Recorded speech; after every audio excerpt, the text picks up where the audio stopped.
Welcome to Agri-Pulse Newsmakers, where we aim to take you to the heart of ag policy. I'm Spencer Chase. Our guest this week is USDA Undersecretary Jenny Lester Moffitt, who joins us to discuss the department's marketing and regulatory programs portfolio. But first, here's this week's headlines.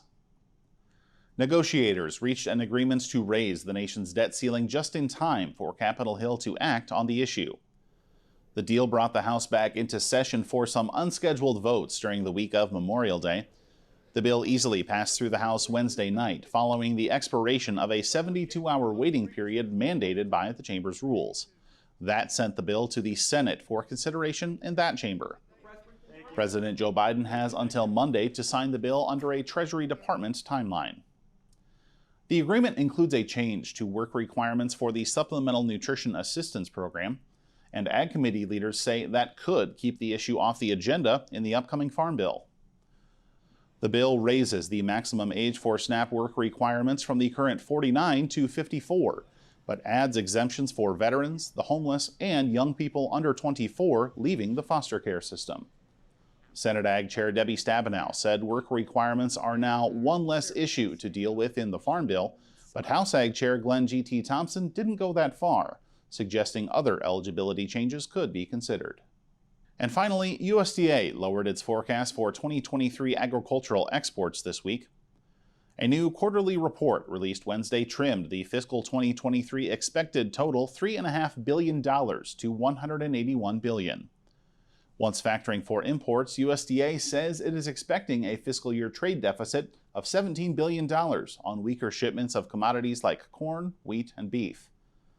Here at home, USDA is pursuing a diversification of income streams for producers, including a larger focus on local and regional marketing.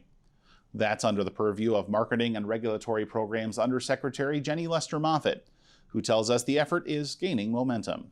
The purpose for the regional food business centers is that we at USDA and other of our sister agencies across the federal family and state governments as well have a myriad of programs that are designed to support producers as they're looking at advancing and finding more new and better markets, whether that's value add production or diversified supply chains, whatever that might be. And so these 12 regional food business centers that we announced are really going to be able to do that. They're going to be the navigators with farmers and ranchers and food producers.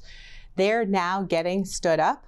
They have been spending as they developed their applications last year. They've developed their partnerships already because the key is that there are multiple different partners that have different expertise that make up these business centers. And so they're finalizing what their partnerships look like and designing their programs so that they can start to get running hopefully later this summer and early in the fall to be able to support producers in their projects that they have. One of the things I always wonder when we talk about local and regional food production and distribution is the fact of the matter that I'm originally from South Dakota, and I know some people that like to eat vegetables in the month of January. I mean, how do we emphasize local production, local distribution, but still keeping that global, that national interconnected supply chain a factor and moving some of these products around to parts of the country where they just can't be grown locally? Absolutely. That is such a key thing. And it was really incredible last week to be in Nebraska with the Heartland Regional Food Business Center, talking about some of these same dynamics that they have, right? That they have great product in certain times of the year. They have other product that is available during the winter. But yes, that global supply chain and how it ties, how local and regional, national and global supply chains tie together. But the key is that producers and food makers have opportunities to access different markets, local markets, regional markets, national markets, cultural markets as well, right? Because some folks are producing something that is maybe a religious type of a product or a certain cultural or other type of product. And so being able to access the right markets for their need, I think is really critical. So international is a key part of that, making sure that we've got a supply chain that is really diversified is the goal. I want to shift to organic production and transition supports, some announcements from the department recently on that front. Why did USDA feel that additional support for producers looking to move into organic? Why did the USDA feel that was necessary? Yeah, the Organic Transition Initiative is part of the administration and USDA's work on building more new and better markets. There's many ways in which we're doing that. They are looking at how we take byproducts and turn them into new value for farmers and ranchers, how we're looking, of course, at climate smart commodities in the same way. Value add product and organic is another key component of that, really about advancing more opportunities for farmers and ranchers to bring more of that food dollar back to their family farms so that they can see a future in their agricultural operation. They can see a future for their kids and the next generation, and that also they can bring more jobs back to rural America, and so we can have a thriving agricultural economy across the nation. So the Organic Transition Initiative is part of that. It has many different facets to it because we know, just like in any agricultural production system, it's not just about technical assistance, it's not just about advancing market supply channels, it's not just about conservation, it's all of those things together. We'll be right back with more from USDA Undersecretary Jenny Lester Moffitt right after this. Regenerative poultry production is a process by which nature can actually recapture and restore the energy that is being taken out of a space. Farm Credit helped Rahi build his dream of regenerative poultry farming and encouraging fellow immigrants to find community in agriculture. Nothing beats a farm. I'm just pursuing happiness. Learn more at farmcredit.com/beginning.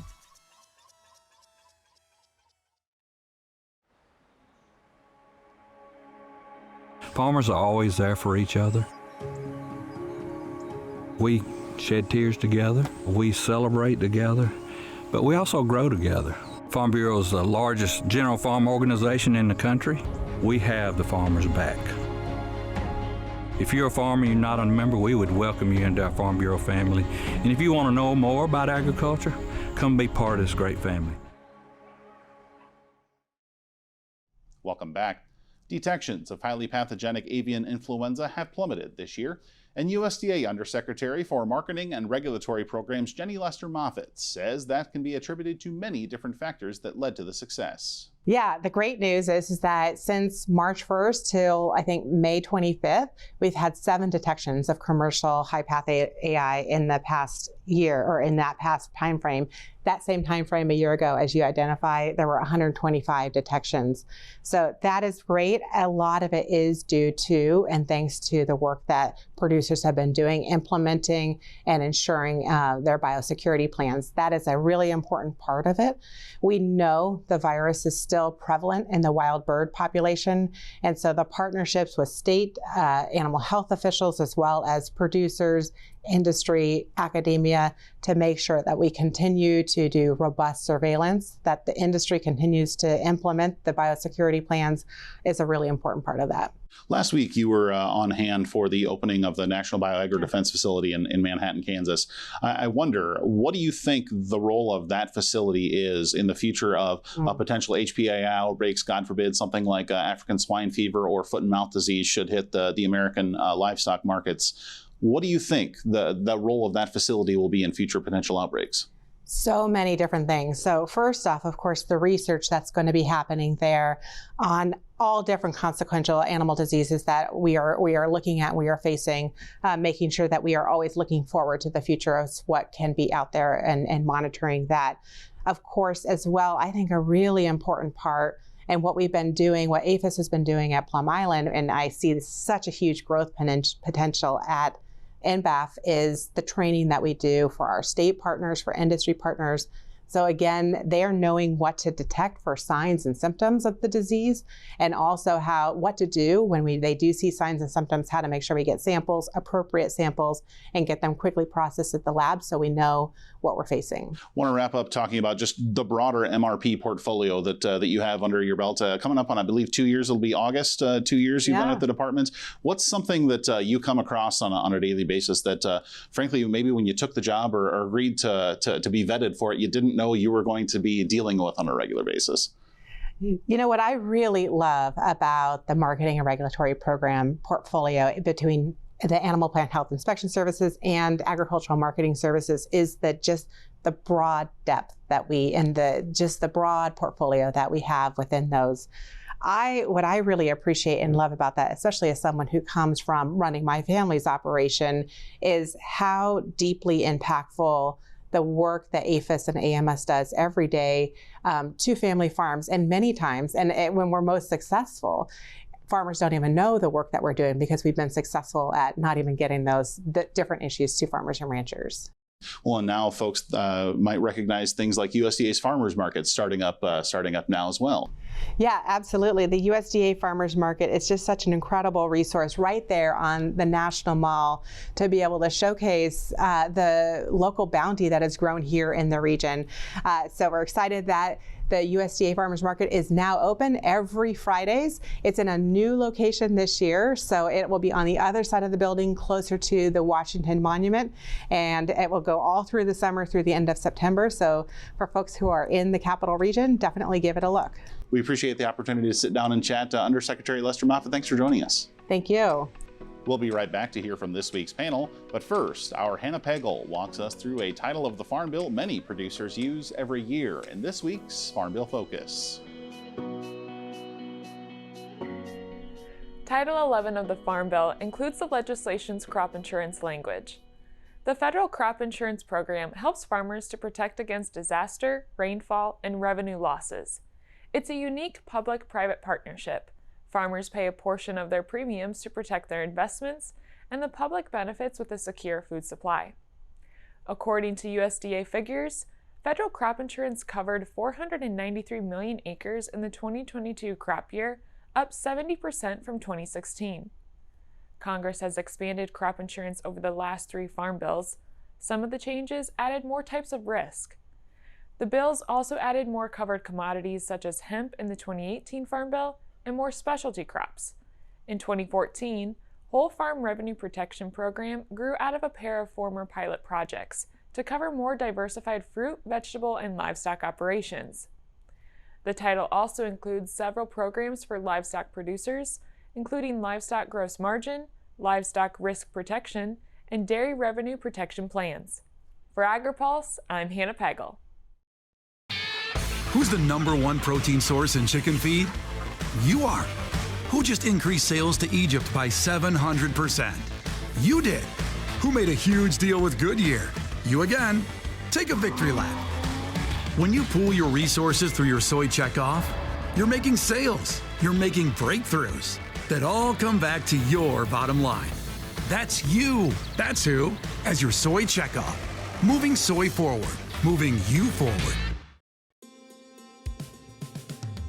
It's not as simple just to wake up one day and go, I want to be a conservation farmer. You're changing how your farming practice is done. You're changing your operation. Farm Credit supported John and Kelly Watley as they shifted to more sustainable farming, improving the environment where they farm and live. Learn more at farmcredit.com/climate. Welcome back to Agri-Pulse Newsmakers. We're going to continue our conversation on highly pathogenic avian influenza and its impacts on the poultry industry with a couple of folks that have been dealing with it for a little bit of time now. Joel Brandenberger with the National Turkey Federation and Ashley Peterson with the National Chicken Council. Appreciate both of you taking the time to join us. And Joel, I want to go to you first because we look at the USDA reported detections right now. The picture is looking quite a bit better as we sit here right now than it did a year ago. At what point do you allow yourself to breathe a sigh of relief, or do you ever? Never. Vigilance is really important through this. I think, it's been devastating. There have been slightly more than 10 million commercial turkeys lost to the disease, but there have been some things that are encouraging. One, USDA reports that cases of farm-to-farm transmission are significantly lower than they were in 2015. The last time we had a major outbreak, that speaks to really enhanced biosecurity programs. Our biggest problems right now are the viral loads in the wild bird population and the fact that this strain seems to be less susceptible to heat, which meant it didn't go away in the summer last year like previous outbreaks have. But we're encouraged by where we are right now, but no one's ready to declare victory.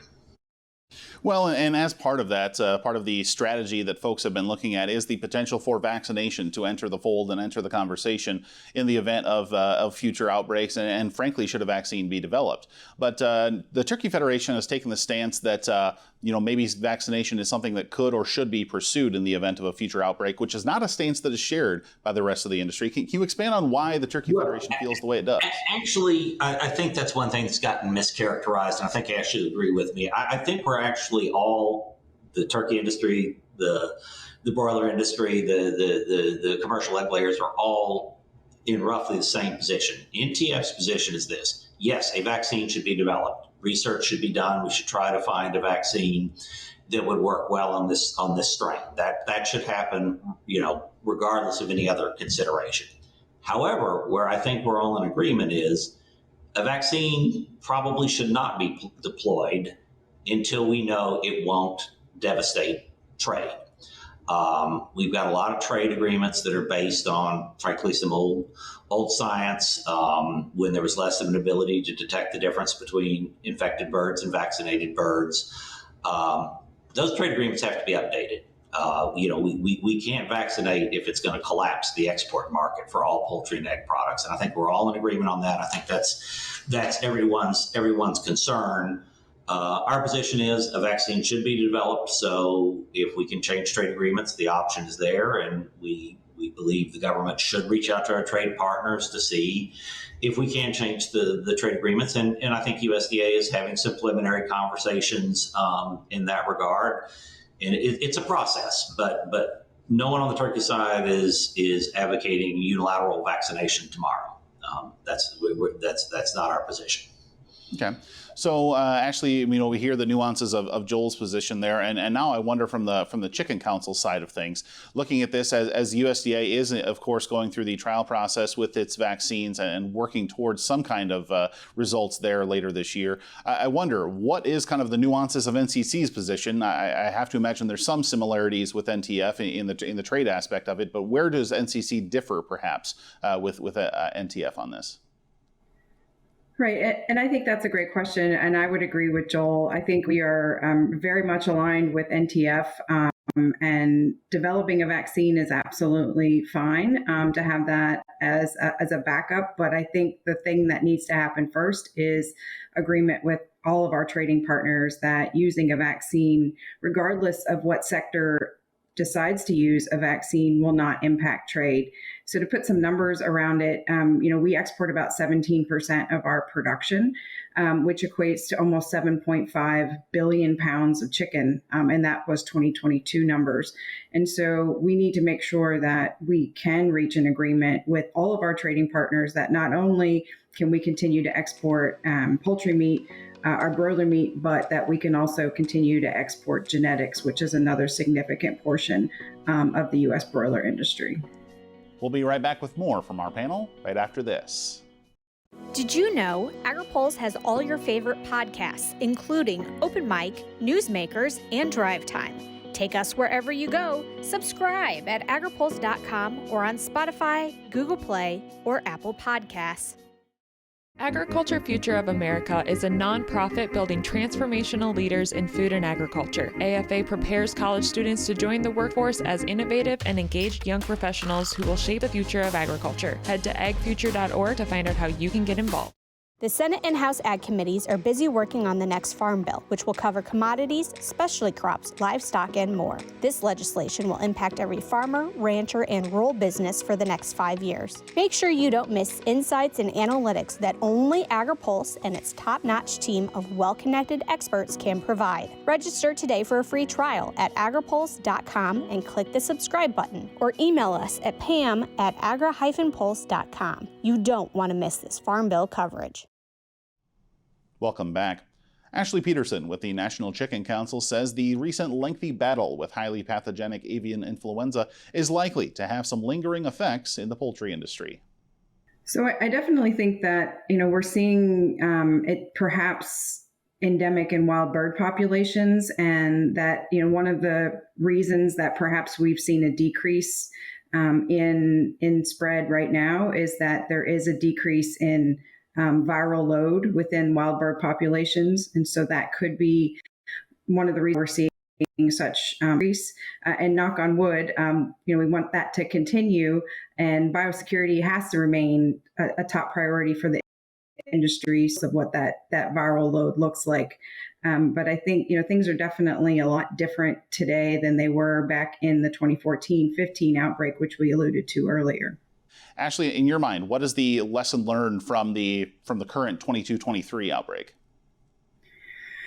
Well, I think Joel used the word vigilant, and I think that I would echo that.